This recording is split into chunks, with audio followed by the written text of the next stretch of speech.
Hello friends, ನವೋಪ್ರಮತಿ ಸಂಸ್ಥೆ ಅರ್ಪಿಸುವ July 20ರ ಕನ್ನಡದಲ್ಲಿ ದಿ ಹಿಂದೂ ದಿನಪತ್ರಿಕೆಯ ಸುದ್ದಿ ವಿಶ್ಲೇಷಣೆಗೆ ತಮಗೆಲ್ಲರಿಗೂ ಸ್ವಾಗತ. ಮುಂದಿನ article, Bangladesh unrest 105 dead, TV news off air jail stormed ಅನ್ನುವಂಥದ್ದು. ಇದನ್ನು ನಾವು ಇಂಟರ್ನ್ಯಾಷನಲ್ ರಿಲೇಷನ್ಸ್ ನ ಅಡಿಯಲ್ಲಿ ಓದ್ಕೊಳ್ಬಹುದಾಗತ್ತೆ ಅಥವಾ ಕರೆಂಟ್ ಅಫೇರ್ಸ್ಗೂ ಕೂಡ ಪ್ರಾಮುಖ್ಯತೆಯನ್ನು ಪಡ್ಕೊಳ್ಳುತ್ತೆ.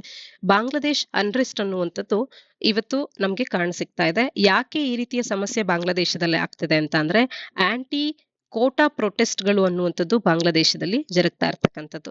ಹಾಗಾದ್ರೆ ಬಾಂಗ್ಲಾದೇಶದಲ್ಲಿ ಸದ್ಯಕ್ಕೆ ಇರ್ತಕ್ಕಂಥ ಕೋಟಾ ವ್ಯವಸ್ಥೆ ಏನು ಅಂತ ಅಂದ್ರೆ, ಅಲ್ಲಿ ಕೋಟಾ ಸಿಸ್ಟಮ್ ಅನ್ನುವಂಥದ್ದು 50% ಗಿಂತ ಹೆಚ್ಚಿನದಾಗಿ ರಿಸರ್ವೇಶನ್ ಅನ್ನ ನೀಡುತ್ತೆ ಗವರ್ಮೆಂಟ್ ಜಾಬ್ಸ್ ಗಳಲ್ಲಿ ಸರ್ಟನ್ ಗ್ರೂಪ್ಸ್ ಗಳಿಗೆ. 30% ಅನ್ನ ಯಾರು ವಾರ್ ಹೀರೋಸ್ ಇರ್ತಾರೆ ಅವರ ಚಿಲ್ಡ್ರನ್ಸ್ ಗಳಿಗೆ ನೀಡ್ತಾ ಇದೆ. 1971ರ ಇಂಡಿಪೆಂಡೆನ್ಸ್ ವಾರ್ ಅನ್ನುವಂಥದ್ದು ಏನ್ ನಡೀತೋ ಆಗ್ರಿಂದಲೂ ಕೂಡ. ನಂತರದಲ್ಲಿ ವುಮೆನ್ಗೆ ಕೂಡ ರಿಸರ್ವೇಶನ್ ಇದೆ, ಎಥ್ನಿಕ್ ಮೈನಾರಿಟೀಸ್ ಗಳಿಗೆ ರಿಸರ್ವೇಶನ್ ಇದೆ, ಪೀಪಲ್ ವಿತ್ ಡಿಸಬಿಲಿಟೀಸ್ ಇವ್ರಿಗೂ ಕೂಡ ರಿಸರ್ವೇಶನ್ ಇರ್ತಕ್ಕಂಥದ್ದು. ಇಲ್ಲಿ ಸ್ಟೂಡೆಂಟ್ಸ್ ಗಳು ಯಾಕೆ ಪ್ರೊಟೆಸ್ಟ್ ಮಾಡ್ತಿದ್ದಾರೆ ಅಂತ ಅಂದ್ರೆ, ಈ ಕೋಟಾ ಸಿಸ್ಟಮ್ ನ ವಿರುದ್ಧವಾಗಿ ಪ್ರೊಟೆಸ್ಟ್ ಮಾಡ್ತಾ ಇದ್ದಾರೆ. ಇದು ಡಿಸ್ಕ್ರಿಮಿನೇಟರಿ ಭೇದ ಭಾವವನ್ನು ಮಾಡ್ತಾ ಇದೆ, ಮೆರಿಟ್ ನ ಬೇಸಿಸ್ ನ ಮೇಲೆ ಇಲ್ಲ ಅನ್ನುವಂತ ಒಂದು ಉದ್ದೇಶಕ್ಕೆ, ಮತ್ತು ಸೋಲಿ ಅವರ ಕ್ವಾಲಿಫಿಕೇಶನ್ ನ ಬೇಸಿಸ್ ನ ಮೇಲೆ ರೆಕ್ರೂಟ್ಮೆಂಟ್ ಆಗಬೇಕು, ಪರ್ಫಾರ್ಮೆನ್ಸ್ ನ ಬೇಸಿಸ್ ನ ಮೇಲೆ ರೆಕ್ರೂಟ್ಮೆಂಟ್ ಆಗಬೇಕು ಅಂತ ಹೇಳಿ ಈ ಒಂದು ಅನ್ರೆಸ್ಟ್ ಅನ್ನುವಂಥದ್ದು ಇವತ್ತು ನಮ್ಗೆ ಕಾಣಸಿಗ್ತಾ ಇದೆ ಬಾಂಗ್ಲಾದೇಶದಲ್ಲಿ. ಹಾಗೇನೆ ರೀಸೆಂಟ್ ಪ್ರೊಟೆಸ್ಟ್ ಗಳಿಗೆ ಕಾರಣ ಏನು ಅಂತ ಅಂದ್ರೆ, ಸುಪ್ರೀಂ ಕೋರ್ಟ್ ಅನ್ನುವಂಥದ್ದು ಕೋಟಾ ಸಿಸ್ಟಮ್ ಅನ್ನ ರೀಇನ್ಸ್ಟೇಟ್ ಮಾಡೋದನ್ನ ಜೂನ್ 2024ರ ಒಂದು ಪ್ರಾರಂಭದಲ್ಲಿ ತಿಳಿಸ್ತಾ ಹೋಗುತ್ತೆ. ಅಂದ್ರೆ ಈ ರೀತಿಯ ಒಂದು ಆದೇಶವನ್ನು ಹೊರಡಿಸುತ್ತೆ. 2018ರಲ್ಲಿ ಅಬಾಲಿಷ್ ಆಗಿದ್ದಂತ ಕೋಟಾ ಸಿಸ್ಟಮ್ ಮತ್ತೆ ಬರುತ್ತೆ ಅನ್ನುವಂತ ಕಾರಣಕ್ಕೆ ಈ ಪ್ರೊಟೆಸ್ಟ್ ಗಳು ಇಲ್ಲಿ ಕಾಣಸಿಗ್ತಾ ಇರ್ತಕ್ಕಂಥದ್ದು. ಹಾಗಾದ್ರೆ ಗವರ್ಮೆಂಟ್ ಯಾವ ರೀತಿ ಇದಕ್ಕೆ ರೆಸ್ಪಾಂಡ್ ಮಾಡಿದೆ ಅಂತ ಅಂದ್ರೆ, ರಾಷ್ಟ್ರಾದ್ಯಂತ ಶಾಲಾ ಮತ್ತೆ ಕಾಲೇಜುಗಳನ್ನ ಅಲ್ಲಿ ಕ್ಲೋಸ್ ಮಾಡಲಾಗಿದೆ, ಪ್ಯಾರಾಮಿಲಿಟರಿ ಫೋರ್ಸಸ್ ಗಳನ್ನ ಡಿಪ್ಲಾಯ್ ಮಾಡ್ಕೊಳ್ಳಲಾಗಿದೆ, ಆಪೋಸಿಷನ್ ಪಾರ್ಟೀಸ್ ಗಳನ್ನ ಅಕ್ಯೂಸ್ ಕೂಡ ಮಾಡ್ತಾ ಇದೆ ಕರೆಂಟ್ ಗವರ್ಮೆಂಟ್ ದಟ್ ಪ್ರೊಟೆಸ್ಟ್ ಗಳು ಇನ್ಫಿಲ್ಟ್ರೇಷನ್ ಇಂದ ಆಗ್ತಾ ಇದೆ, ಹಾಗಾಗಿ ಅನ್ರೆಸ್ಟ್ ಉಂಟಾಗ್ತಿದೆ ಅಂತ ಹೇಳಿ ತಿಳಿಸ್ತಾರೆ. ಮತ್ತು ಇಲ್ಲಿ ಸಾಕಷ್ಟು ಡೆತ್ ಟೋಲ್ ಕೂಡ ಆಗಿರ್ತಕ್ಕಂಥದ್ದು. ಹಾಗಾದ್ರೆ ಯಾವಾಗ ಇಶ್ಯೂ ರಿಸಾಲ್ವ್ ಆಗಬಹುದು ಅಂದ್ರೆ, ಸುಪ್ರೀಂ ಕೋರ್ಟ್ ಈ ವಿಚಾರವಾಗಿ ವಿಚಾರಣೆಯನ್ನ ಮತ್ತೆ ಶೆಡ್ಯೂಲ್ ಮಾಡಿದೆ ಆಗಸ್ಟ್ 7, 2024ಕ್ಕೆ. ಆದ್ರೆ ಪ್ರೊಟೆಸ್ಟರ್ಸ್ ಗಳು ಈ ಒಂದು ಇವರ ಡಿಮ್ಯಾಂಡ್ ಮೀಟ್ ಆಗೋವರೆಗೂ ಕೂಡ ಪ್ರೊಟೆಸ್ಟ್ ಅನ್ನ ಮಾಡ್ತೇವೆ ಅಂತ ಮುಂದುವರೆದಿರ್ತಕ್ಕಂಥದ್ದು. ಹಾಗಾದ್ರೆ ಇಂಟರ್ನ್ಯಾಷನಲ್ ರಿಯಾಕ್ಷನ್ಸ್ ಹೇಗಿದೆ ಅಂದ್ರೆ, ಯುನೈಟೆಡ್ ನೇಷನ್ಸ್ ಸೆಕ್ಯೂರಿಟಿ ಜನರಲ್ ಅವರು ಬಾಂಗ್ಲಾದೇಶ ಸರ್ಕಾರವನ್ನ ಕೇಳ್ತಾ ಇದೆ, ಈ ರೀತಿಯ ಥ್ರೆಟ್ಸ್ ಅಂಡ್ ವೈಲೆನ್ಸ್ ಗಳಿಂದ ಡೆಮಾನ್ಸ್ಟ್ರೇಟರ್ಸ್ ಗಳನ್ನ ಪ್ರೊಟೆಕ್ಟ್ ಮಾಡಿ ಅಂತ ಹೇಳಿ ತಿಳಿಸ್ತಾ ಇರ್ತಕ್ಕಂಥದ್ದು. ಹಾಗೇನೆ ಬಾಂಗ್ಲಾದೇಶದ ಎಕಾನಮಿಯ ಸ್ಥಿತಿಯನ್ನ ನಾವು ಇವತ್ತು ನೋಡಿದ್ರೆ, ಶಾರ್ಟ್ ಟರ್ಮ್ ಇಂಪ್ಯಾಕ್ಟ್ ಅನ್ನುವಂಥದ್ದು ಸಿಗ್ನಿಫಿಕೆಂಟ್ ಆಗುತ್ತೆ ಬಾಂಗ್ಲಾದೇಶದ ಎಕಾನಮಿ ಮೇಲೆ ಈ ರೀತಿಯ ಅನ್ರೆಸ್ಟ್ ನಿಂದಾಗಿ, ಪರ್ಟಿಕ್ಯುಲರ್ಲಿ ಅರ್ಬನ್ ಏರಿಯಾಸ್ ಗಳಲ್ಲಿ. ಯಾಕೆಂದ್ರೆ ಸಬ್ಸಿಕ್ವೆಂಟ್ ಶಟ್ಡೌನ್ಸ್ ಗಳನ್ನ ನಾವು ಇವತ್ತು ಕಾಣಬೇಕಾಗತ್ತೆ ಈ ಪ್ರೊಟೆಸ್ಟ್ ನಿಂದಾಗಿ.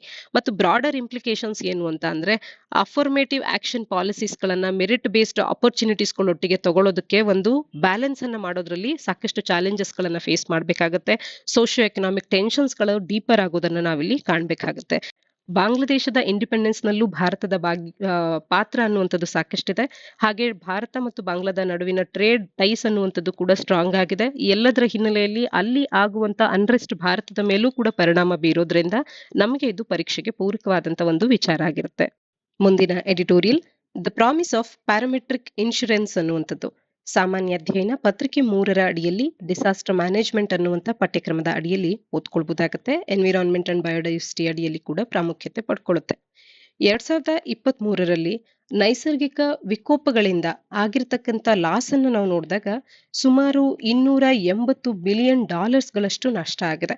ಆದ್ರೆ ಇಲ್ಲಿ ಕೇವಲ $100 ಬಿಲಿಯನ್ ಗಳಷ್ಟು ಮಾತ್ರವೇ ಇನ್ಶೂರ್ಡ್ ಆಗಿದ್ದಂಥದ್ದಾಗಿತ್ತು. ಹಾಗಾಗಿ ಅಷ್ಟಕ್ಕೆ ಮಾತ್ರ ಇನ್ಶೂರೆನ್ಸ್ ಕ್ಲೈಮ್ ಆಗಿರುತ್ತೆ.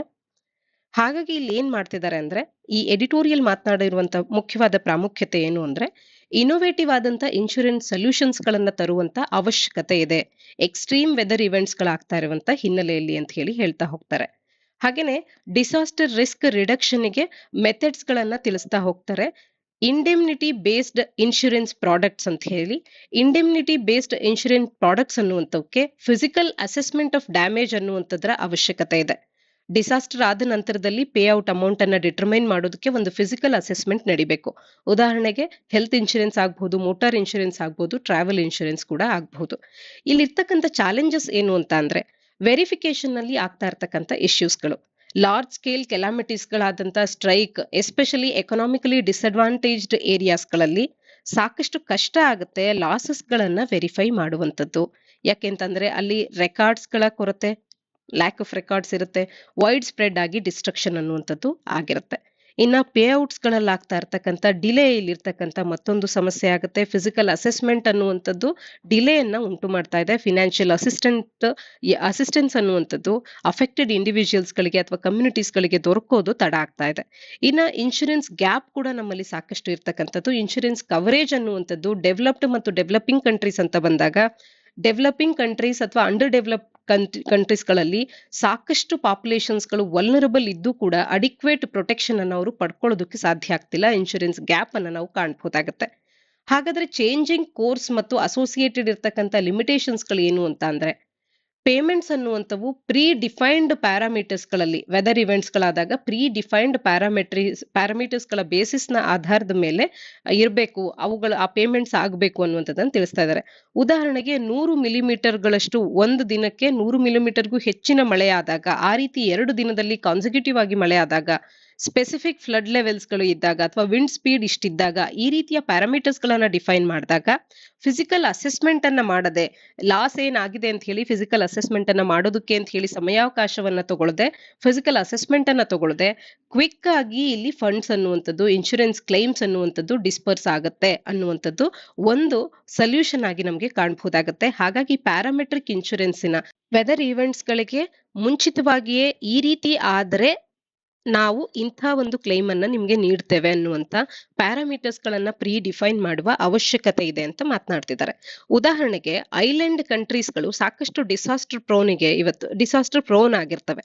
ಹಾಗಾಗಿ ಅವುಗಳು ಕೂಡ ಏನು ಇನ್ಶೂರೆನ್ಸ್ ಅನ್ನ ಅಲ್ಲಿ ಪೇ ಮಾಡಿರ್ತಾರೆ, ಅಂತಹುದನ್ನ ಪ್ಯಾರಾಮೆಟ್ರಿಕ್ ಇನ್ಶೂರೆನ್ಸ್ ಅನ್ನ ಅವ್ರು ಅಡಾಪ್ಟ್ ಮಾಡ್ಕೊಳ್ಳೋದ್ರಿಂದಾಗಿ ಅವರಿಗೆ ಅದಕ್ಕೆ ಸೊಲ್ಯೂಷನ್ಸ್ ಗಳನ್ನ ನೀಡಿದಂತಾಗ್ತಾ ಇದೆ. ಫಿಜಿ ಅನ್ನುವಂಥದ್ದು ತನ್ನ ಫಸ್ಟ್ ಪ್ಯಾರಾಮೆಟ್ರಿಕ್ ಇನ್ಶೂರೆನ್ಸ್ ಪ್ರಾಡಕ್ಟ್ ಅನ್ನ 2021ರಲ್ಲಿ ಅಡಾಪ್ಟ್ ಮಾಡ್ಕೊಂಡಿದೆ, ಐಲ್ಯಾಂಡ್ ಕಂಟ್ರಿ ಆದಂತ ಫಿಜಿ ರಾಷ್ಟ್ರ. ಇನ್ನ ಮೊರೊಕ್ಕೊ ಅನ್ನುವಂಥದ್ದು $275 ಮಿಲಿಯನ್ ಗಳಷ್ಟು ಪ್ಯಾರಾಮೆಟ್ರಿಕ್ ಇನ್ಶೂರೆನ್ಸ್ ಅನ್ನ ಅವರು ಕೂಡ ಪಡೆದಿರ್ತಕ್ಕಂಥದ್ದು ಕ್ಲೈಮ್ಸ್ ಗಳನ್ನ. ಇನ್ನ ಭಾರತದಲ್ಲಿ ಪ್ರಧಾನ ಮಂತ್ರಿ ಫಸಲ್ ಬಿಮಾ ಯೋಜನೆ ಆಗ್ಬಹುದು, ಕ್ರಾಪ್ ಇನ್ಶೂರೆನ್ಸ್ ಸ್ಕೀಮ್ ಆಗ್ಬಹುದು, ಮತ್ತು restructured weather based crop insurance scheme ಆಗ್ಬಹುದು.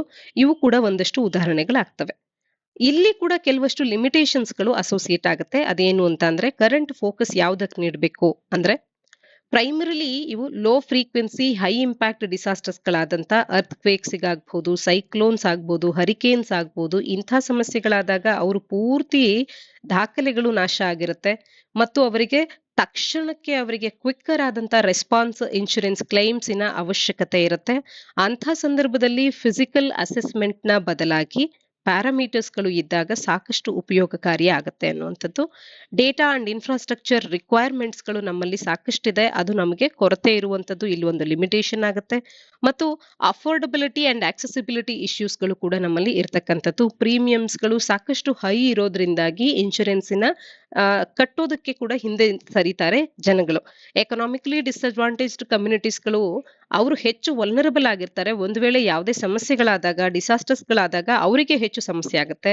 ಆದ್ರೆ ಅವರು ಎಕನಾಮಿಕಲಿ ಡಿಸ್ಅಡ್ವಾಂಟೇಜ್ಡ್ ಆಗಿರೋದ್ರಿಂದ, ಆರ್ಥಿಕವಾಗಿ ಅವರು ಸದೃಢ ಆಗಿರೋದಿಲ್ಲ, ಹಾಗಾಗಿ ಅವರು ಇನ್ಶೂರೆನ್ಸ್ ಅನ್ನು ಕಟ್ಟೋದಿಲ್ಲ. ನಾಳೆ ದಿನ ಈ ರೀತಿಯ ಸಮಸ್ಯೆಗಳಾದಾಗ ಅವರು ಹೆಚ್ಚು ಪ್ರೋನ್ ಆಗಿರ್ತಾರೆ ಅನ್ನುವಂಥದ್ದು. ಇವೆಲ್ಲವೂ ಕೂಡ ಇಲ್ಲಿ ಇನ್ಶೂರೆನ್ಸಿನ ಸಕ್ಸಸ್ಸಿಗೆ ಪ್ಯಾರಾಮೆಟ್ರಿಕ್ ಇನ್ಶೂರೆನ್ಸ್ ಅನ್ನ ತರೋದಕ್ಕೆ ಇರುವಂತ ಸಮಸ್ಯೆಗಳಾಗುತ್ತೆ. ಇನ್ನ ನಾಗಾಲ್ಯಾಂಡಿನ ಒಂದು ಕೇಸ್ ಅನ್ನ ನೋಡೋದಾದ್ರೆ, ನಾಗಾಲ್ಯಾಂಡ್ ಭಾರತದಲ್ಲಿ ಮೊದಲ ರಾಷ್ಟ್ರ ಆಗುತ್ತೆ ಪ್ಯಾರಾಮೆಟ್ರಿಕ್ ಕವರ್ ಅನ್ನ ಎಕ್ಸ್ಟ್ರೀಮ್ ಪ್ರಿಸಿಪಿಟೇಷನ್ಗೆ ಅಂತ ಹೇಳಿ, ಅತಿ ಹೆಚ್ಚು ಮಳೆಯಾದಾಗ ಪ್ಯಾರಾಮೆಟ್ರಿಕ್ ಕವರೇಜ್ ಅನ್ನ ನೀಡುವಂತ ಒಂದು ಕವರೇಜ್ ಅನ್ನ ಹೊಂದಿರತಕ್ಕಂತ ರಾಷ್ಟ್ರ. 2021ರಲ್ಲಿ ನಾಗಾಲ್ಯಾಂಡ್ ಇದನ್ನ ಬಳಸ್ಕೊಳ್ತು, ಪ್ಯಾರಾಮೆಟ್ರಿಕ್ ಆದಂತ ಇನ್ಶೂರೆನ್ಸ್ ಕವರೇಜ್ ಅನ್ನ. ಈ ಒಂದು ಲೆಸನ್ಸ್ ಅನ್ನ ಇವ್ರು ಏನ್ ಕಲ್ತಿದ್ದಾರೆ, ಇಲ್ಲಿಂದ ನಾವು ಕೂಡ ಅನ್ ಆಬ್ಸಲ್ಯೂಟ್ ಆನ್ಯುಯಲ್ ಪ್ರೀಮಿಯಂ ಡ್ಯೂರೇಷನ್ ಅನ್ನ ಹೊಂದುವಂತದ್ದು ಫಿಕ್ಸ್ ಮಾಡುವಂತದ್ದಾಗಬಹುದು, ರೇಟ್ ಅನ್ನ ಆನ್ಲೈನ್ ನಲ್ಲಿ ಫಿಕ್ಸ್ ಮಾಡೋದಾಗಬಹುದು, ಬಿಡ್ಡರ್ಸ್ ಗಳು ಲೋಯರ್ ಥ್ರೆಶೋಲ್ಡ್ ಲಿಮಿಟ್ಸ್ ಗಳಿಗೆ ಮತ್ತು ಮ್ಯಾಕ್ಸಿಮಮ್ ಪೇಔಟ್ಸ್ ಗಳಿಗೆ ಯಾವ ಇನ್ಶೂರೆನ್ಸ್ ಕಂಪನೀಸ್ ಗಳು ಬಿಡ್ಡಿಂಗ್ ಮಾಡುತ್ತೋ ಅಂಥವುಗಳಿಗೆ ಈ ಒಂದು ಇನ್ಶೂರೆನ್ಸ್ ಅನ್ನ ನೀಡಬಹುದಾಗುತ್ತೆ ಪ್ಯಾರಾಮೆಟ್ರಿಕ್ ಬೇಸಿಸ್ ನಲ್ಲಿ ಅನ್ನುವಂಥದ್ದು. ಇಲ್ಲಿ ಯಾವ ರಾಜ್ಯ ಮೊದಲಿಗೆ ಪ್ಯಾರಾಮೆಟ್ರಿಕ್ ಕವರೇಜ್ ಅನ್ನ ಹೊಂದಿದೆ ಇನ್ಶೂರೆನ್ಸ್ ನಲ್ಲಿ ಅಂದಾಗ, ನಾಗಾಲ್ಯಾಂಡ್ ಪ್ರಿಸಿಪಿಟೇಷನ್ ವಿಚಾರದಲ್ಲಿ 2021ರಲ್ಲಿ ಎಕ್ಸ್ಟ್ರೀಮ್ ಪ್ರಿಸಿಪಿಟೇಷನ್ ವಿಚಾರದಲ್ಲಿ ಪ್ಯಾರಾಮೆಟ್ರಿಕ್ ಕವರೇಜ್ ಅನ್ನ ಪಡ್ಕೊಂಡಂತ ರಾಜ್ಯ ಅಂತ ಹೇಳ್ಬೋದಾಗುತ್ತೆ.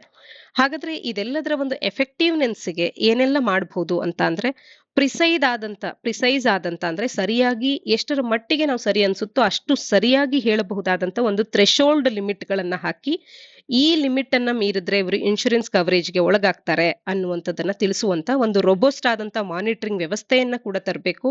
ಕ್ಲಿಯರ್ ಮತ್ತು ಅಕ್ಯುರೇಟ್ ಪ್ಯಾರಾಮೀಟರ್ಸ್ ಗಳನ್ನ ಸೆಟಪ್ ಮಾಡಬೇಕು, ಎಸ್ಟಾಬ್ಲಿಷ್ ಮಾಡಬೇಕು. ಇನ್ಶೂರೆನ್ಸ್ ಗಳನ್ನ ನಾವು ಟ್ರಿಗರ್ ಮಾಡಬೇಕಾಗ್ತದೆ. ರಿಲಯಬಲ್ ಆದಂತ ಮಾನಿಟರಿಂಗ್ ಸಿಸ್ಟಮ್ಸ್ ಗಳನ್ನ ನಾವು ಇಂಪ್ಲಿಮೆಂಟ್ ಮಾಡಬೇಕು. ಇವೆಲ್ಲದರಿಂದಾಗಿ ಪ್ಯಾರಾಮೀಟರ್ಸ್ ಗಳನ್ನ ಎಫೆಕ್ಟಿವ್ ಆಗಿ ನಾವು ಟ್ರ್ಯಾಕ್ ಮಾಡಬಹುದಾಗುತ್ತೆ. ಆಗ ಒಂದು ವೇಳೆ ಆ ಪ್ಯಾರಾಮೀಟರ್ಸ್ ಗಳು ಮೀಟ್ ಆದಾಗ ಖಂಡಿತವಾಗ್ಲೂ ಇನ್ಶೂರೆನ್ಸ್ ಕವರೇಜು ಕ್ವಿಕ್ಕರ್ ಆಗಿ ಆಗೋದಕ್ಕೆ ಸಾಧ್ಯ ಆಗುತ್ತೆ. ಮತ್ತು ಇದಕ್ಕೆ ಏನು ಪ್ಯಾರಾಮೀಟರ್ಸ್ ಗಳನ್ನ ಫಿಟ್ ಮಾಡ್ತಾರೆ, ಆ ಪ್ಯಾರಾಮೀಟರ್ಸ್ ಗಳಿಗೆ ಯಾವ ಕಂಪನೀಸ್ ಗಳು ಬಿಡ್ ಮಾಡ್ತವೆ ಅವುಗಳಿಗೆ ಒಂದು ಟ್ರಾನ್ಸ್ಪರೆಂಟ್ ಆದಂತ ಬಿಡ್ಡಿಂಗ್ ಮತ್ತು ಎಕ್ಸ್ಪೀರಿಯನ್ಸ್ ಶೇರಿಂಗ್ ಅನ್ನುವಂಥದ್ದು ಇರಬೇಕು. ವೈಡ್ ಸ್ಪ್ರೆಡ್ ಆಗಿ ಪೇಔಟ್ ಸಿಸ್ಟಮ್ಸ್ ಗಳು ಇರಬೇಕು. ಹೌಸ್ ಹೋಲ್ಡಿನ ಪ್ರೀಮಿಯಂ ಸಪೋರ್ಟ್ ಕೂಡ ಆಗುವಂತಿರಬೇಕು. ಆದಷ್ಟು ಪ್ರೀಮಿಯಮ್ಸ್ ಗಳು ಕಡಿಮೆ ಆಗುವಂತೆ ನೋಡ್ಕೊಳ್ಬೇಕು. ಇದರಲ್ಲಿ ಸರ್ಕಾರವು ಕೂಡ ತನ್ನ ಪಾಲನ್ನ ನೀಡಬೇಕು. Specially for the vulnerable economically backward section ಇರುವಂತ ವ್ಯಕ್ತಿಗಳಿಗೆ ಅಂತ ಹೇಳಿ ಈ ಎಡಿಟೋರಿಯಲ್ ನಮಗೆ ಸೊಲ್ಯೂಷನ್ಸ್ ಗಳನ್ನ ನೀಡ್ತಾ ಹೋಗುತ್ತೆ. ಮುಂದಿನ article, Karnataka high court issues notice to power supply companies on electrocution of elephants ಅನ್ನುವಂಥದ್ದು. ಇಲ್ಲಿ ಇದು ಕರ್ನಾಟಕಕ್ಕೆ ಸಂಬಂಧಪಟ್ಟಂತಾಗಿರೋದ್ರಿಂದ ಮತ್ತು ಈ ಆನೆಯ ಸಂತತಿಗೆ ಸಂಬಂಧಿಸಿದಂತೆ, ಎಲಿಫೆಂಟ್ಸ್ಗೆ ಸಂಬಂಧಿಸಿದಂತೆ ನಿನ್ನೆಯೂ ಕೂಡ ಒಂದು ಆರ್ಟಿಕಲ್ ಅನ್ನ ನಾವು ಕಾಣಬಹುದಾಗಿತ್ತು ಹಿಂದೂನಲ್ಲಿ, ಕೇರಳಕ್ಕೆ ಸಂಬಂಧಿಸಿದಂಥದ್ದು. ಮತ್ತೆ ಇವತ್ತು ಕರ್ನಾಟಕಕ್ಕೆ ಸಂಬಂಧಿಸಿದಂತ ಒಂದು ಆರ್ಟಿಕಲ್ ಅನ್ನ ಕಾಣ್ತಿದ್ದೇವೆ. ಈ ಹಿನ್ನೆಲೆಯಲ್ಲಿ ಆನೆಗಳ ಉಳಿವಿಗೆ, ಅವುಗಳ ಕನ್ಸರ್ವೇಷನ್ಗೆ, ಅವುಗಳ ಇರುವಿಕೆಗೆ ಸಮಸ್ಯೆ ಆಗ್ತಿರುವಂತ ಹಿನ್ನೆಲೆಯಲ್ಲಿ ಇದರ ಬಗ್ಗೆ ಒಂದಷ್ಟು ಚರ್ಚೆ ಮಾಡ್ತಾ ಹೋಗೋಣ. ನಿನ್ನೆಯ ಆರ್ಟಿಕಲ್ ನಲ್ಲಿ ಕೇರಳ ಕಳೆದ 8 ವರ್ಷಗಳಲ್ಲಿ 800ಕ್ಕೂ ಹೆಚ್ಚು ಆನೆಗಳನ್ನ ಕಳೆದುಕೊಂಡಿದೆ ಅಂತ ಹೇಳಿ ತಿಳಿಸಿದ್ರು. ಇದಕ್ಕೆ ಮುಖ್ಯ ಕಾರಣಗಳನ್ನ ಅವರು ನೋಡ್ತಾ ಹೋಗೋದಾದ್ರೆ, ಈ ಒಂದು ರಿಪೋರ್ಟ್ ಅವರಿಗೆ ಕೇರಳದ ಫಾರೆಸ್ಟ್ ಅನ್ನುವಂಥದ್ದು 845 ಆನೆಗಳ ಡೆತ್ ಆಗಿದೆ 2015ರಿಂದ 2023ರ ಅವಧಿಯಲ್ಲಿ ಅಂತ ಹೇಳಿ ತಿಳಿಸಿತ್ತು. ಅಲ್ಲಿ ಏನ್ ಗೊತ್ತಾಗ್ತದೆ ಅಂತ ಅಂದ್ರೆ, ಡೆತ್ ರೇಟ್ ಅನ್ನುವಂಥದ್ದು over the time increasing trend ನಲ್ಲಿ ಇದೆ ಅನ್ನುವಂಥದ್ದನ್ನ ಅದು ತೋರಿಸ್ತಾ ಇದೆ.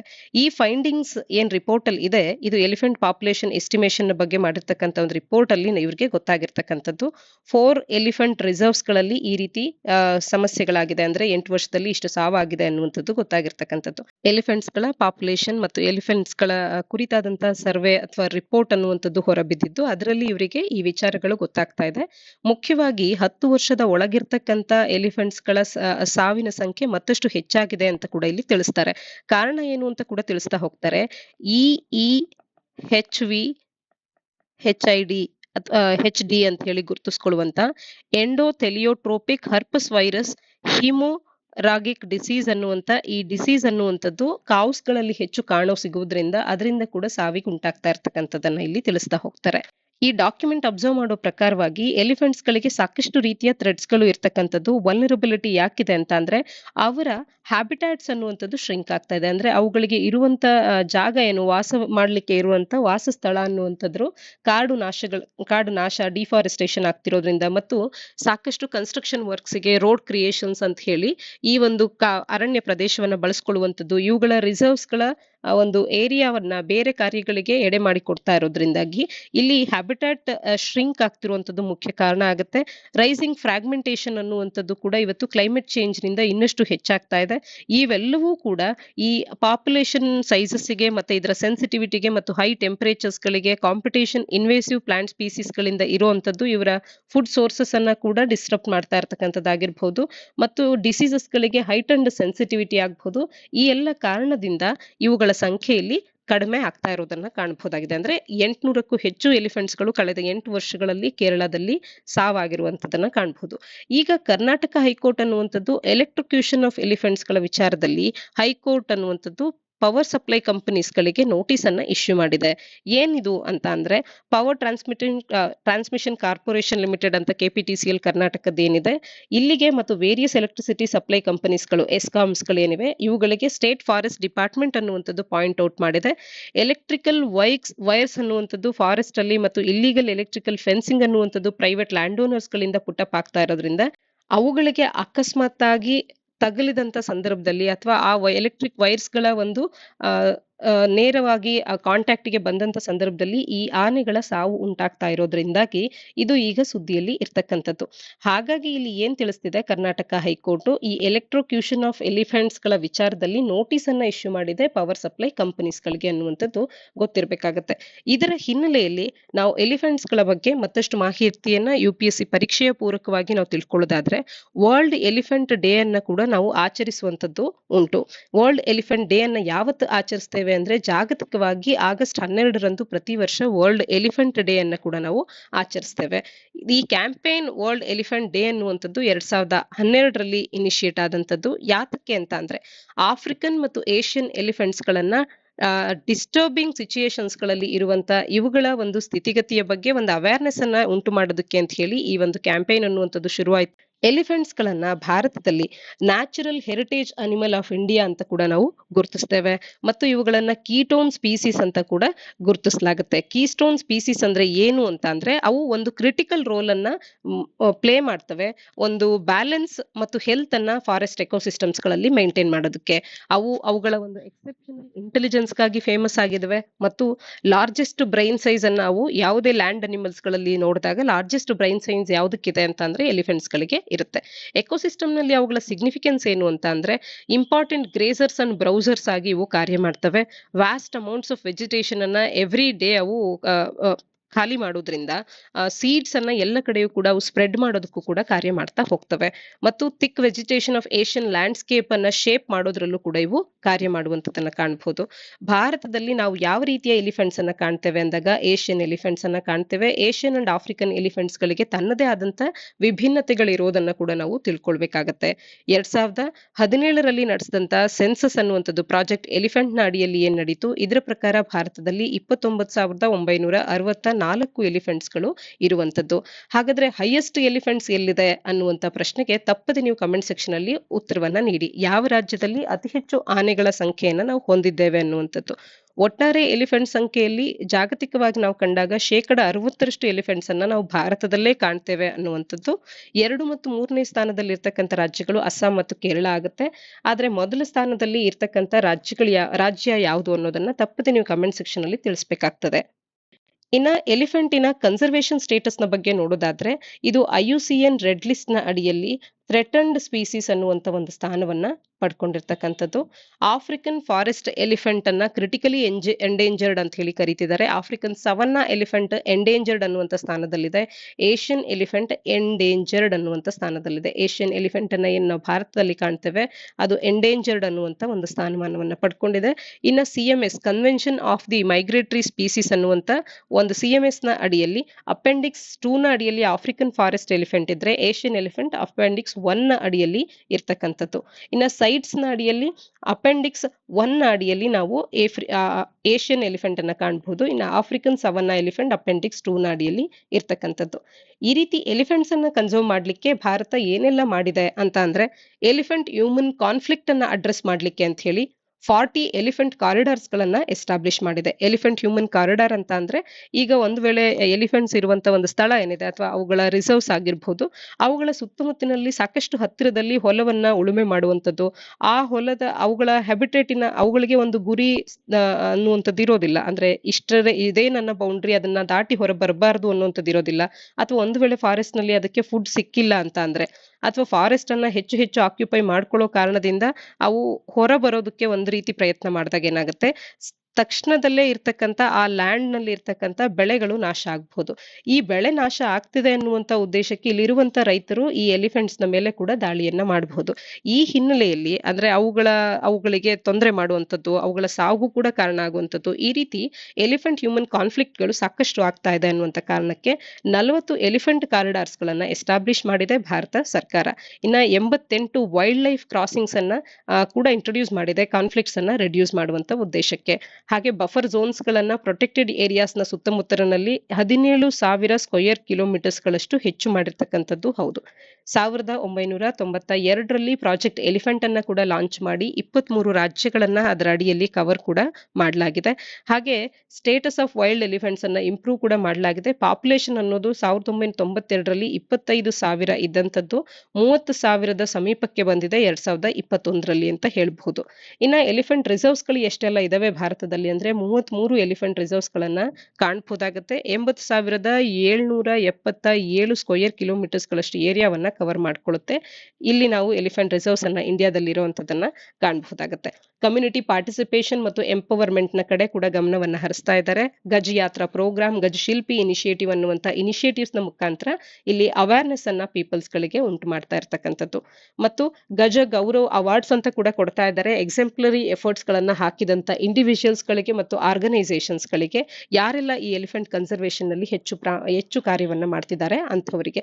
ಈ ಎಲ್ಲವನ್ನ ಮಾಡೋ ಮುಖಾಂತರವಾಗಿ ಎಲಿಫೆಂಟ್ ಕನ್ಸರ್ವೇಷನ್ ಗೆ ಹೆಚ್ಚು ಮಹತ್ವ ಅನ್ನುವಂಥದ್ದು ದೊರೀತಾ ಇದೆ. ಹಾಗೆ monitoring of illegal killing of elephants program mike ಅನ್ನುವಂತ ಒಂದು ಪ್ರೋಗ್ರಾಮ್ ಅನ್ನ ಕೂಡ ಇಲ್ಲಿ ಇಂಟ್ರೊಡ್ಯೂಸ್ ಮಾಡಲಾಗಿರ್ತಕ್ಕಂಥದ್ದು. ಹಾಗೇನೆ ಇಂಟರ್ನ್ಯಾಷನಲ್ ಕಾನ್ಫರೆನ್ಸಸ್ ಗಳಲ್ಲಿ ಪಾರ್ಟಿಸಿಪೇಟ್ ಮಾಡುವಂಥದ್ದು, conference of parties under CITES ಆಗಿರ್ಬೋದು, ಇವೆಲ್ಲವುಗಳಲ್ಲಿ ಹೆಚ್ಚಿನದಾಗಿ ಈ ಎಲಿಫೆಂಟ್ ಕನ್ಸರ್ವೇಷನ್ಗೆ ಅಂತ ಗಮನವನ್ನ ಹರಿಸ್ತಿರೋದನ್ನ ಕಾಣಬಹುದಾಗಿದೆ. ಹಾಗೆ 2020ರಲ್ಲಿ ಕೇಳಿದಂತ ಒಂದು UPSC ಪ್ರಿಲಿಮ್ಸ್ ಪ್ರಶ್ನೆಯನ್ನ ಎಲಿಫೆಂಟ್ಸ್ಗೆ ಸಂಬಂಧಪಟ್ಟಂತೆ ಚರ್ಚೆ ಮಾಡೋದಾದ್ರೆ, ಭಾರತದ ಎಲಿಫೆಂಟ್ಸ್ಗೆ ಸಂಬಂಧಪಟ್ಟಂತೆ leader of elephant group female ಆಗಿರುತ್ತೆ ಅಂತ ತಿಳಿಸ್ತಾರೆ. ಇದು ಸರಿಯಾದಂತ ಹೇಳಿಕೆ ಆಗುತ್ತೆ. ಭಾರತದಲ್ಲಿನ ಆನೆಗಳ ಹಿಂಡು ಬರ್ತಿದೆ ಅಂದ್ರೆ ಅದರ ನಾಯಕಿಯಾಗಿ ಒಂದು ಫೀಮೇಲ್ ಇರುತ್ತೆ ಅನ್ನುವಂಥದ್ದು. ಮತ್ತು ಮ್ಯಾಕ್ಸಿಮಮ್ ಗೆಸ್ಟೇಷನ್ ಪೀರಿಯಡ್ ಎಷ್ಟಿರುತ್ತೆ ಅಂತ ಅಂದ್ರೆ, ನಮಗೆ ಗೊತ್ತಿರೋ ಹಾಗೆ ಎಲಿಫೆಂಟ್ಸ್ ಲಾಂಗೆಸ್ಟ್ ನೋನ್ ಗೆಸ್ಟೇಷನ್ ಅಥವಾ ಪ್ರೆಗ್ನೆನ್ಸಿ ಪೀರಿಯಡ್ ಅನ್ನ ಎಲ್ಲ ಮ್ಯಾಮಲ್ಸ್ ಗಳಲ್ಲಿ ನೋಡಿದಾಗ ಹೊಂದಿರ್ತವೆ. 22 ತಿಂಗಳುಗಳ ಕಾಲ ಮ್ಯಾಕ್ಸಿಮಮ್ ಗೆಸ್ಟೇಷನ್ ಪೀರಿಯಡ್ ಅನ್ನು ನಾವು ಹೊಂದುವಂಥದ್ದು. ಹಾಗಾಗಿ 2ನೇ ವಾಕ್ಯವು ಕೂಡ ಸರಿಯಾಗಿದೆ. 3ನೇ ವಾಕ್ಯ ಇಲ್ಲಿ ಕಾವಿಂಗ್ ಏಜ್ ಅನ್ನುವಂಥದ್ದು 40 ವರ್ಷದವರೆಗೂ ಮಾತ್ರ ಇರುತ್ತೆ ಅಂತ ಇದೆ. ಇದು ತಪ್ಪಾದಂತ ಹೇಳಿಕೆ ಆಗುತ್ತೆ. 4ನೇ ವಾಕ್ಯದಲ್ಲಿ ಹೈಯೆಸ್ಟ್ ಎಲಿಫೆಂಟ್ ಪಾಪ್ಯುಲೇಷನ್ ಎಲ್ಲಿದೆ ಅಂದ್ರೆ ಕೇರಳ ಅಂತಾರೆ. ಇದು ತಪ್ಪಾದಂತ ಹೇಳಿಕೆ. ಯಾಕೆಂದ್ರೆ 3rd ಹೈಯೆಸ್ಟ್ ಎಲಿಫೆಂಟ್ ಪಾಪ್ಯುಲೇಷನ್ ಅನ್ನ ಕೇರಳ ಅಂತ ಹೇಳಿ ನಾವು ಚರ್ಚೆ ಮಾಡಿದ್ವಿ. ಹಾಗಾದ್ರೆ ಮೊದಲ ಹೈಯೆಸ್ಟ್ ಪಾಪ್ಯುಲೇಷನ್ ಅನ್ನ ಹೊಂದಿರತಕ್ಕಂತ ರಾಜ್ಯವನ್ನ ತಪ್ಪದೆ ನೀವು ಕಮೆಂಟ್ ಸೆಕ್ಷನ್ ಅಲ್ಲಿ ಕಮೆಂಟ್ ಮಾಡಿ ತಿಳಿಸಿ. ಸರಿ ಉತ್ತರವನ್ನ ನೀಡುವಂತವರ ಹೆಸರುಗಳನ್ನ ಮುಂದಿನ ನಮ್ಮ ವಿಡಿಯೋಸ್ ಗಳಲ್ಲಿ ಅನೌನ್ಸ್ ಮಾಡ್ತೇವೆ. ಈ ಪ್ರಶ್ನೆಗೆ ಸರಿಯಾದಂತ ಉತ್ತರ 1 ಮತ್ತು 2 ಹೇಳಿಕೆಗಳಾಗಿರೋದ್ರಿಂದ ಆಪ್ಷನ್ ಎ ಸರಿ ಉತ್ತರ ಆಗುತ್ತೆ. ಮುಂದಿನ ಎಡಿಟೋರಿಯಲ್ ಇದು ಕರ್ನಾಟಕಕ್ಕೆ ಸಂಬಂಧಪಟ್ಟಂತಾಗಿರೋದ್ರಿಂದ ಇದನ್ನ ನಾವು ಮತ್ತೆ ಚರ್ಚೆ ಮಾಡೋಣ. ಮೊನ್ನೆ ಅಷ್ಟೇ ನಾವು ಚರ್ಚೆ ಮಾಡಿದ್ವಿ. ಕರ್ನಾಟಕ ಅನ್ನುವಂಥದ್ದು ಜಾಬ್ಸ್ ಗಳನ್ನ ಪ್ರೈವೇಟ್ ಸೆಕ್ಟರ್ ನಲ್ಲೂ ಕೂಡ ಕರ್ನಾಟಕಕ್ಕೆ ಸ್ಥಳೀಯರಾದಂತವರು ಕರ್ನಾಟಕದ ನಿವಾಸಿಗಳಿಗೆ ಮೀಸಲಿಡೋದ್ರ ಬಗ್ಗೆ ಇವಾಗ ಬಿಲ್ ಅನ್ನ ಹೊರತಂದಿದೆ ಅಂತ ಹೇಳಿ. ಆದ್ರೆ ಇಲ್ಲಿ reservation in jobs for local ವರ್ಕರ್ಸ್ಗೆ ಅಂತ ಹೇಳಿ ಸಾಕಷ್ಟು ಪ್ರಯತ್ನವನ್ನ ಮಾಡಿಯೂ ಕೂಡ ಇದು ಅನ್ಕಾನ್ಸ್ಟಿಟ್ಯೂಷನಲ್ ಅಂತ ಪ್ರೂವ್ ಆಗುವಂತ ಹಿನ್ನೆಲೆಯಲ್ಲಿ ಮತ್ತು ಕೋರ್ಟ್ಸ್ ಗಳಿಂದ ಸಾಕಷ್ಟು ಬಾರಿ ಬೇರೆ ರಾಜ್ಯಗಳಲ್ಲಿ ಈಗಾಗಲೇ ಪಂಜಾಬ್ ಮತ್ತು ಹರಿಯಾಣಗಳಲ್ಲಿ ಇದು ರಿಜೆಕ್ಟ್ ಆಗಿರೋದ್ರಿಂದ ಈ ಎಲ್ಲ ಕಾರಣಗಳಿಂದಲೂ ಏನೋ ಇವಾಗ ಇದನ್ನ ಕರ್ನಾಟಕ ರಾಜ್ಯ ಸರ್ಕಾರ ಆ ಬಿಲ್ ಅನ್ನ ಹಿಂಪಡೆಯುವಂತ, ಸದ್ಯಕ್ಕೆ ತಡೆ ಹಿಡಿಯುವಂತ ಕಾರ್ಯವನ್ನ ಮಾಡಿದೆ ಅನ್ನುವಂಥದ್ದನ್ನ ಈ ಎಡಿಟೋರಿಯಲ್ ನಮ್ಗೆ ತಿಳಿಸ್ತಾ ಇದೆ. Karnataka State Employment of Local Candidates in the Industries, Factories and Other Establishments Bill 2024 Congress ಸರ್ಕಾರದ ಕ್ಯಾಬಿನೆಟ್ ಅನ್ನುವಂಥದ್ದು ಕ್ಲಿಯರ್ ಮಾಡಿತ್ತು. ಆದ್ರೆ ಸದ್ಯಕ್ಕೆ ಈಗ ಟೆಂಪರಲಿ ವಿತ್ ಹೆಲ್ಡ್ ಮಾಡಿದೆ ಅನ್ನುವಂತ ಒಂದು ಅಪ್ಡೇಟ್ ಅನ್ನ ಈ ಎಡಿಟೋರಿಯಲ್ ನ ಮುಖಾಂತರ ನಾವು ನಿಮ್ಗೆ ನೀಡ್ತಾ ಇರ್ತಕ್ಕಂಥದ್ದು. ಯಾಕೆಂದ್ರೆ ಕರ್ನಾಟಕದಲ್ಲಿರ್ತಕ್ಕಂಥ ಇಂಡಸ್ಟ್ರಿ ಹೆಡ್ಸ್ ಗಳು, ಟ್ರೇಡ್ ಬಾಡೀಸ್ ಗಳು ಇದರ ವಿರುದ್ಧವಾಗಿ ಮಾತನಾಡಿದ್ರ ಹಿನ್ನೆಲೆಯಲ್ಲಿ ಆಗಿರಬಹುದು, ಕೆಲವೊಂದು ತಾಂತ್ರಿಕ ವಿಚಾರಗಳ ಹಿನ್ನೆಲೆಯಲ್ಲಿ ಇದನ್ನ ಹಿಂಪಡೆದಿರ್ತಕ್ಕಂಥದ್ದು. ಈ ಬಿಲ್ ಏನ್ ಮಾಡ್ಲಿಕ್ಕೆ ಹೊರಟಿತ್ತು ಅಂತ ಅಂದ್ರೆ, ಮ್ಯಾನೇಜ್ಮೆಂಟ್ ಪೋಸ್ಟ್ ಗಳಲ್ಲಿ 50% ಪೊಸಿಷನ್ಸ್ ಮತ್ತು ನಾನ್ ಮ್ಯಾನೇಜ್ಮೆಂಟ್ ಪೋಸ್ಟ್ ಗಳಲ್ಲಿ 70% ಪೊಸಿಷನ್ಸ್ ಗಳನ್ನ ಸ್ಥಳೀಯ ನಾಗರಿಕರಿಗೆ ಅಥವಾ ಕರ್ನಾಟಕದ ನಿವಾಸಿಗಳಿಗೆ ನೀಡಬೇಕು ಅನ್ನುವಂಥದ್ದನ್ನ ತಿಳಿಸ್ತಾ ಹೋಗ್ತಾ ಇತ್ತು. ಸ್ಟ್ರಿಂಜೆಂಟ್ ಆದಂತ ಕ್ರೈಟೀರಿಯಾವನ್ನ ಲೋಕಲ್ ಕ್ಯಾಂಡಿಡೇಟ್ಸ್ ಗಳಿಗೆ ಇದು ಡಿಫೈನ್ ಮಾಡ್ತಾ ಇತ್ತು. ಸಿಮಿಲರ್ ಬಿಲ್ಸ್ ಗಳನ್ನ ಆಂಧ್ರ ಪ್ರದೇಶ, ಹರಿಯಾಣ, ಜಾರ್ಖಂಡ್ ಅಂತ ರಾಜ್ಯಗಳು ಈಗಾಗಲೇ 2019, 2020, 2023ರಲ್ಲಿ ಹೊರಡಿಸಿಯೂ ಕೂಡ ಇದರಲ್ಲಿ ಕೆಲವು ರಾಜ್ಯಗಳಲ್ಲಿ ಈ ಬಿಲ್ಸ್ ಗಳು ಆ ರಾಜ್ಯದ ಹೈಕೋರ್ಟ್ಸ್ ಗಳಿಂದ ಡಿಫೀಟ್ ಆಗಿರೋದನ್ನ ಕಾಣಬಹುದಾಗತ್ತೆ. ಇಲ್ಲಿ ಕರ್ನಾಟಕ ಬಿಲ್ ಅನ್ನುವಂಥದ್ದು ಕನ್ನಡದಲ್ಲಿ ಪ್ರೊಫಿಷಿಯನ್ಸಿ ಇರಬೇಕು ಅನ್ನುವಂಥದ್ದನ್ನು ಕೂಡ ಒಂದು ಕ್ರೈಟೀರಿಯಾ ಆಗಿ ಡಿಫೈನ್ ಮಾಡಿತ್ತು. ಲೋಕಲ್ ಕ್ಯಾಂಡಿಡೇಟ್ ಆಗಿ ಎಲಿಜಿಬಲ್ ಆಗಬೇಕು ಅಂತ ಅಂದ್ರೆ ಹರಿಯಾಣ ಮತ್ತು ಆಂಧ್ರ ಪ್ರದೇಶದ ಲಾಸ್ ಗಳಲ್ಲೂ ಕೂಡ ರೆಸಿಡೆನ್ಸಿಯ ಕ್ರೈಟೀರಿಯಾ ಅಂದ್ರೆ ಹರಿಯಾಣ ಮತ್ತು ಆಂಧ್ರ ಪ್ರದೇಶದಲ್ಲಿ ನಿವಾಸಿಯಾಗಿರಬೇಕು ಇಷ್ಟು ವರ್ಷಗಳಿಂದ ಅನ್ನುವಂಥದ್ದು ಹೆಚ್ಚಿನ ಪ್ರಾಮುಖ್ಯತೆ ಪಡಿತಿದ್ರೆ, ಇದರೊಟ್ಟಿಗೆ ಕರ್ನಾಟಕದ ಬಿಲ್ನಲ್ಲಿ ಕನ್ನಡದ ಒಂದು ಫ್ಲೂಯೆನ್ಸಿಯ ಬಗ್ಗೆ ಕೂಡ ಮಾತನಾಡ್ತಾ ಇದ್ರು ಅನ್ನುವಂಥದ್ದು ಗೊತ್ತಿರಲಿ. ಈ ರೀತಿಯ ಪ್ರಾವಿಷನ್ಸ್ಗಳು ನಮ್ಮಲ್ಲಿತ್ತು. ಪಂಜಾಬ್ ಮತ್ತು ಹರಿಯಾಣದ ಹೈಕೋರ್ಟ್ ಅನ್ನುವಂಥದ್ದು ಹರಿಯಾಣ ಆಕ್ಟ್ ಅನ್ನ 2023ರಲ್ಲಿ violative of equality guaranteed under article 14 and freedom under article 19 ಅಂತ ಹೇಳಿ ತಿಳಿಸ್ತು. ಭಾರತ ಸಂವಿಧಾನದ ಮೂಲಭೂತ ಹಕ್ಕುಗಳು ಅಂತ ಫಂಡಮೆಂಟಲ್ ರೈಟ್ಸ್ ಅಂತ ಇರುವಂತ ಆರ್ಟಿಕಲ್ 14 ಅಂಡ್ 19 ಅಡಿಯಲ್ಲಿ ಇರ್ತಕ್ಕಂತ ಒಂದು ಕ್ಲಾಸಸ್ ಗಳನ್ನ ವೈಲೇಟ್ ಮಾಡುವಂತೆ ಇದೆ ಈ ರೀತಿಯ ಒಂದು ಬಿಲ್ ಅಂತ ಹೇಳಿ ಪಂಜಾಬ್ ಅಂಡ್ ಹರಿಯಾಣದ ಹೈಕೋರ್ಟ್ ಆ ಒಂದು ಬಿಲ್ ಅನ್ನ ಕ್ವಾಶ್ ಮಾಡುವಂತ ಕಾರ್ಯವನ್ನ ಮಾಡಿತ್ತು. ಈ ಎಲ್ಲದರ ಹಿನ್ನೆಲೆಯಲ್ಲಿ ಇವತ್ತು ಕರ್ನಾಟಕ ರಾಜ್ಯ ಸರ್ಕಾರ ಅನ್ನುವಂಥದ್ದು ಈ ಬಿಲ್ ಅನ್ನ ತಾತ್ಕಾಲಿಕವಾಗಿ ತಡೆ ಹಿಡಿಯಲಾಗಿದೆ ಅಂತ ಹೇಳಿ ತಿಳಿಸ್ತಾ ಇರುವಂತದ್ದು ನಮ್ಗೆ ಒಂದು ಅಪ್ಡೇಟ್ ಆಗುತ್ತೆ. ಇದನ್ನ ನಾವು ತಿಳ್ಕೊಂಡಿರ್ಬೇಕು. ಮುಂದಿನ article, UPSC chairperson Manoj Soni quits 5 years before completion of tenure ಅನ್ನುವಂಥದ್ದು ಸಾಮಾನ್ಯ ಅಧ್ಯಯನ ಪತ್ರಿಕೆ 2ರ ಅಡಿಯಲ್ಲಿ ಪೊಲಿಟಿ ಅಡಿಯಲ್ಲಿ ಪ್ರಾಮುಖ್ಯತೆ ಪಡ್ಕೊಳ್ಳುವಂತ ಒಂದು ಆರ್ಟಿಕಲ್ ಆಗುತ್ತೆ. ಯುಪಿಎಸ್ಸಿ ಅನ್ನುವಂಥದ್ದು ಒಂದು ಸಾಂವಿಧಾನಿಕವಾದಂತಹ ಸಂಸ್ಥೆ ಅಥವಾ ಕಾನ್ಸ್ಟಿಟ್ಯೂಷನಲ್ ಬಾಡಿ ಅನ್ನುವಂಥದ್ದು ಗೊತ್ತಿರಲಿ. ಪ್ರತಿಯೊಂದು ಸಾಂವಿಧಾನಿಕವಾದಂತಹ ಸಂಸ್ಥೆಗಳಾಗಬಹುದು ಅಥವಾ ನಾನ್ ಕಾನ್ಸ್ಟಿಟ್ಯೂಷನಲ್ ಬಾಡೀಸ್ ಆಗಿರಬಹುದು ಅಥವಾ ಸ್ಟ್ಯಾಟ್ಯುಟರಿ ನಾನ್ ಸ್ಟ್ಯಾಟ್ಯುಟರಿ ಬಾಡೀಸ್ ಇವೆಲ್ಲವೂ ಕೂಡ ಪರೀಕ್ಷಾ ದೃಷ್ಟಿಯಿಂದ ಇದರ ಮುಖ್ಯಸ್ಥರು ಇಲ್ಲಿರುವ ಸದಸ್ಯರು ಇವು ಮಾಡುವಂತ ಕಾರ್ಯಗಳು ಮತ್ತು ಸಂವಿಧಾನಿಕ ಬಾಡಿಯಾಗಿದ್ದಾಗ ಹೆಚ್ಚು ಪ್ರಾಮುಖ್ಯತೆಯನ್ನ ಮತ್ತಷ್ಟು ಪಡ್ಕೊಳ್ತವೆ. ಇವು ಸಂವಿಧಾನದ ಯಾವ ಆರ್ಟಿಕಲ್ ನಲ್ಲಿ ಮೆನ್ಷನ್ ಆಗಿವೆ ಇವೆಲ್ಲವೂ ಕೂಡ ನಮಗೆ ಪರೀಕ್ಷೆಗೆ ಪೂರಕವಾಗುತ್ತೆ. ಸದ್ಯದಲ್ಲಿ ಯುಪಿಎಸ್ಸಿ ಯೂನಿಯನ್ ಪಬ್ಲಿಕ್ ಸರ್ವಿಸ್ ಕಮಿಷನಿನ ಚೇರ್ಪರ್ಸನ್ ಆಗಿರುವಂತಹ ಮನೋಜ್ ಸೋನಿ ಅವರು ತಮ್ಮ ಸ್ಥಾನಕ್ಕೆ ರಾಜೀನಾಮೆಯನ್ನ ನೀಡಿದ್ದಾರೆ. ಹಾಗಾದ್ರೆ ಅವರ ಅವಧಿ ಏನಿತ್ತು ಅಂತ ಅಂದ್ರೆ, ಯಾವುದೇ ಒಬ್ಬ ಯುಪಿಎಸ್ಸಿ ಚೇರ್ಪರ್ಸನ್ ಇರುವಂತವರು ಅವರಿಗೆ 6 ವರ್ಷಗಳ ಅವಧಿ ಅಥವಾ ಅವರಿಗೆ 65 ವರ್ಷ ವಯಸ್ಸು ತುಂಬುವವರೆಗೆ ಈ ಎರಡರಲ್ಲಿ ಯಾವುದು ಕಡಿಮೆಯೋ ಇದನ್ನ ಅಚೀವ್ ಮಾಡೋದು ಅಂದ್ರೆ ಇಲ್ಲಿಯವರೆಗೆ ಅವರ ಅವಧಿ ಅನ್ನುವಂಥದ್ದು ಟರ್ಮ್ ಅನ್ನುವಂಥದ್ದು ಇರುತ್ತೆ. ಇವರಿಗೆ ಇನ್ನೂ ಕೂಡ 59 ವರ್ಷ ಇರುವಾಗಲೇ ಇವರು ಮನೋಜ್ ಸೋನಿ ಅವರು ಭಾರತದ ಯುಪಿಎಸ್ಸಿಯ ಚೇರ್ಪರ್ಸನ್ ಆಗಿ ಆಯ್ಕೆಯಾಗಿದ್ದಂಥವರು. 2023ರಲ್ಲಿ ಮೇ 16ರಂದು ಇವರು ಚೇರ್ಪರ್ಸನ್ ಆಗಿ ಸ್ವಾನ್ ಇನ್ ಆಗಿದ್ರು. ಈ ಹಿನ್ನೆಲೆಯಲ್ಲಿ ಅವರಿಗೆ 2029ರ ಮೇ 15ರವರೆಗೂ ಕೂಡ ಅವರ ಅವಧಿ ಅನ್ನುವಂಥದ್ದು ಇತ್ತು. ಹಾಗಿದ್ದೂ ಕೂಡ ಅವರು ತಮ್ಮ ಟೆನ್ಯೂರ್ ಇಷ್ಟು ಮುಂದೆವರೆಗೂ ಇದ್ದೂ ಕೂಡ ಅವರು ಇವತ್ತು ರಾಜೀನಾಮೆಯನ್ನು ನೀಡಿರ್ತಕ್ಕಂಥ ಹಿನ್ನೆಲೆಯಲ್ಲಿ ಇದು ಸುದ್ದಿಯಲ್ಲಿ ಇದೆ. ಯಾಕೆ ಅಂತ ಅಂದ್ರೆ ಇವತ್ತು ರಾಜೀನಾಮೆ ನೀಡಿರ್ತಕ್ಕಂಥ ಒಂದು ಸನ್ನಿವೇಶ ಹೇಗಿದೆ ಅಂತ ಅಂದ್ರೆ, ಪೂಜಾ ಕೇಡ್ಕರ್ ಅನ್ನುವಂಥವ್ರು ಐಎಎಸ್ ಆಫೀಸರ್ ಆಗಿ ಐಎಎಸ್ ಪ್ರೊಬೇಷನರ್ ಆಗಿ ಆಯ್ಕೆಯಾಗಿದ್ದಂಥವ್ರು. ಅವರು ತಮ್ಮ ಒಂದು ಐಡೆಂಟಿಟಿಯನ್ನ ತಾವು ಒಬ್ಬರು ವಿಕಲಾಂಗರು ಅಂತ ತಿಳಿಸಿ ಆಯ್ಕೆಯಾಗಿದ್ದಾರೆ. ಆದ್ರೆ ಅವರ ಒಂದು ವಿಕಲಾಂಗೆ ಅಂತ ಅವರು ತಿಳಿಸಿರುವಂತದ್ರಲ್ಲಿ ಡಿಸೆಬಿಲಿಟಿಯಲ್ಲಿ ಸಾಕಷ್ಟು ಸಮಸ್ಯೆಗಳು ಅಡಗಿವೆ. ಫೋರ್ಜರಿ ನಡೆದಿರಬಹುದು, ಅವರ ಹೆಸರಿನಲ್ಲಿ ತಪ್ಪಾಗಿದೆ, ಅವರ ಅಟೆಂಪ್ಟ್ಸ್ ಗಳು ಹೆಚ್ಚಾಗಿವೆ, ಅಥವಾ ಅವರು ಡಿಸೆಬಿಲಿಟಿ ಒಮ್ಮೆ ಒಂದು ಕ್ಯಾಟಗರಿಯ ಡಿಸೆಬಿಲಿಟಿ ಇದೆ ಅಂತಿದ್ದಾರೆ, ಮತ್ತೊಮ್ಮೆ ಮತ್ತೊಂದು ಕ್ಯಾಟಗರಿಯ ಡಿಸೆಬಿಲಿಟಿ ಇದೆ ಅಂತಿದ್ದಾರೆ. ಮತ್ತು ಅದನ್ನ ಪ್ರೂವ್ ಮಾಡ್ಲಿಕ್ಕೆ ಅಥವಾ ಆ ಟೆಸ್ಟ್ ಮಾಡ್ಲಿಕ್ಕೆ ಏಮ್ಸ್ಗೆ ಬನ್ನಿ ಅಂದಾಗ 6 ಬಾರಿ ಕರೆದ್ರೂ ಕೂಡ ಬಂದಿಲ್ಲ ಅನ್ನುವಂಥದ್ದಾಗಬಹುದು. ಅದರೊಟ್ಟಿಗೆ ಸಾಕಷ್ಟು ಆಸ್ತಿವಂತರಾಗಿದ್ರು ಕೂಡ ಕ್ರೀಮಿ ಲೇಯರಿನ ಒಂದು ಬೆನಿಫಿಟ್ಸ್ ಗಳನ್ನ ಪಡೆದಿರ್ತಕ್ಕಂಥದ್ದಾಗಿರ್ಬಹುದು. ಈ ಎಲ್ಲದರ ಹಿನ್ನೆಲೆಯಲ್ಲಿ ಅವರ ಕ್ಯಾಂಡಿಡೇಚರ್ ಅನ್ನುವಂಥದ್ದು ಈಗ ಪ್ರಶ್ನಾರ್ಥಕವಾಗಿದೆ ಮತ್ತು ಇದು ಇಂದು ಯುಪಿಎಸ್ಸಿಯ ಕಡೆಯಿಂದ ಕೋರ್ಟಿನ ಮೊರೆಗೂ ಕೂಡ ಹೋಗಿದ್ದಾರೆ ಈ ಕೇಸ್ನಲ್ಲಿ. ಈ ಎಲ್ಲದರ ಹಿನ್ನೆಲೆಯಲ್ಲಿ ಇವತ್ತು ಯುಪಿಎಸ್ಸಿಯ ಚೇರ್ಪರ್ಸನ್ ರಾಜೀನಾಮೆಯನ್ನ ನೀಡ್ತಾ ಇರ್ತಕ್ಕಂಥದ್ದು ರಾಷ್ಟ್ರಾದ್ಯಂತ ಸುದ್ದಿ ಮಾಡುವಂತ ಒಂದು ವಿಚಾರ ಆಗಿರೋದ್ರಿಂದ ಇದರ ಬಗ್ಗೆ ಪ್ರಶ್ನೆಗಳು ಮರುಕಳಿಸಬಹುದು. ಯುಪಿಎಸ್ಸಿ ಅನ್ನುವಂಥದ್ದು ಒಂದು ಸಾಂವಿಧಾನಿಕವಾದಂತ ಒಂದು ಸಂಸ್ಥೆ ಅನ್ನೋದು ಗೊತ್ತಿರಬೇಕು. ಸಂವಿಧಾನದ ಯಾವೆಲ್ಲ ಆರ್ಟಿಕಲ್ಸ್ ಗಳು ಇದ್ರ ಬಗ್ಗೆ ಮಾತನಾಡುತ್ತೆ ಅಂದ್ರೆ 315ರಿಂದ 323ರವರೆಗಿರ್ತಕ್ಕಂಥ ಸಂವಿಧಾನದ ವಿಧಿಗಳು ಯುಪಿಎಸ್ಸಿಯ ಬಗ್ಗೆ ಮಾತನಾಡುತ್ತೆ. ಇದು ಭಾಗ 14ರಲ್ಲಿ ಅಂದ್ರೆ 14th ಚಾಪ್ಟರ್ ನಲ್ಲಿ ನಾವು ಯುಪಿಎಸ್ಸಿಯ ಬಗ್ಗೆ ಮಾಹಿತಿಯನ್ನ ಕಾಣಬಹುದಾಗಿದೆ ಅನ್ನುವಂಥದ್ದು ಗೊತ್ತಿರಬೇಕಾಗತ್ತೆ. ಮತ್ತು ಇಲ್ಲಿ 9ರಿಂದ 11 ಮಂದಿಯಷ್ಟು ಸದಸ್ಯರು ಇರ್ತಾರೆ. ಚೇರ್ಪರ್ಸನ್ ಇರುವಂತವರ ಟೆನ್ಯೂರ್ ಅನ್ನುವಂಥದ್ದು 6 ವರ್ಷ ಅಥವಾ 65 ವರ್ಷ ವಯಸ್ಸಾಗುವವರೆಗೂ ಟೆನ್ಯೂರ್ ಅನ್ನುವಂಥದ್ದು ಇರ್ತದೆ. ಅದರಲ್ಲಿ ವಿಚೆವರ್ ಈಸ್ ಅರ್ಲಿಯರ್ ಆ ಸಂದರ್ಭಕ್ಕೆ ಅವರ ಅವಧಿ ಪೂರ್ಣಗೊಳ್ಳುತ್ತೆ. ಯುಪಿಎಸ್ಸಿ ಚೇರ್ಪರ್ಸನ್ ಅನ್ನುವಂಥವ್ರು 2ನೇ ಅವಧಿಗೆ ಆಯ್ಕೆ ಆಗೋದಕ್ಕೆ ಎಲಿಜಿಬಲ್ ಆಗಿರೋದಿಲ್ಲ ಅನ್ನುವಂಥದ್ದು ಗೊತ್ತಿರ್ಲಿ. ಅದರ್ ಮೆಂಬರ್ಸ್ ಗಳು ಯಾರಾಗಿರ್ತಾರೆ ಅವರು appointment within SPSC and UPSCಗೆ ಅವರು ಎಲಿಜಿಬಲ್ ಆಗಿರ್ತಾರೆ ಅನ್ನುವಂಥದ್ದು ಕೂಡ ಗೊತ್ತಿರಬೇಕಾಗತ್ತೆ. ಹಾಗೆ ಪವರ್ಸ್ ಅಂತ ನೋಡಿದಾಗ ಆಲ್ ಇಂಡಿಯಾ ಸರ್ವಿಸಸ್ ಗಳಿಗೆ ರೆಕ್ರೂಟ್ಮೆಂಟ್ ಮಾಡುವಂಥದ್ದು UPSCಯ ಒಂದು ಪವರ್ ಆಗಿರುತ್ತೆ. Public services of centrally administered territories ಆಗಬಹುದು ಮತ್ತು central services and advisory powers ಗಳನ್ನ ಕೂಡ UPSC ಹೊಂದಿರುತ್ತೆ. ಇದಿಷ್ಟು ಮಾಹಿತಿ ನಮಗೆ ತಿಳಿದಿರಬೇಕಾಗುತ್ತೆ. UPSCಯ ಈ ಒಂದು ಚೇರ್ಪರ್ಸನ್ ಇನ ರಿಟೈರ್ಮೆಂಟ್ ಅಥವಾ ರಿಸೈನ್ ಇನ ಹಿನ್ನೆಲೆಯಲ್ಲಿ ಈಗ ಇದು ಸುದ್ದಿಯಲ್ಲಿ ಇರೋದ್ರಿಂದ ಇದರ ಬಗ್ಗೆ ಪ್ರಶ್ನೆಗಳು ನಮಗೆ KPSC ಅಥವಾ ಮುಂಬರುವ ಪ್ರಿಲಿಮ್ಸ್ UPSCಯ ಪ್ರಿಲಿಮ್ಸ್ ಗಳಲ್ಲಿ ಪ್ರಶ್ನೆಗಳು ಮರುಕಳಿಸಬಹುದಾಗುತ್ತೆ. ಇಂದಿನ ಸುದ್ದಿ ವಿಶ್ಲೇಷಣೆಯ ಹಿನ್ನೆಲೆಯಲ್ಲಿ ಅತಿ ಹೆಚ್ಚು ಆನೆಗಳ ಸಂಖ್ಯೆಯನ್ನ ಹೊಂದಿರತಕ್ಕಂತ ರಾಜ್ಯ ಯಾವುದು ಅನ್ನುವಂಥದ್ದನ್ನ ತಪ್ಪದೇ ನೀವು ಕಮೆಂಟ್ ಸೆಕ್ಷನ್ ಅಲ್ಲಿ ಕಮೆಂಟ್ ಮಾಡಿ ತಿಳಿಸಿ. ಧನ್ಯವಾದ.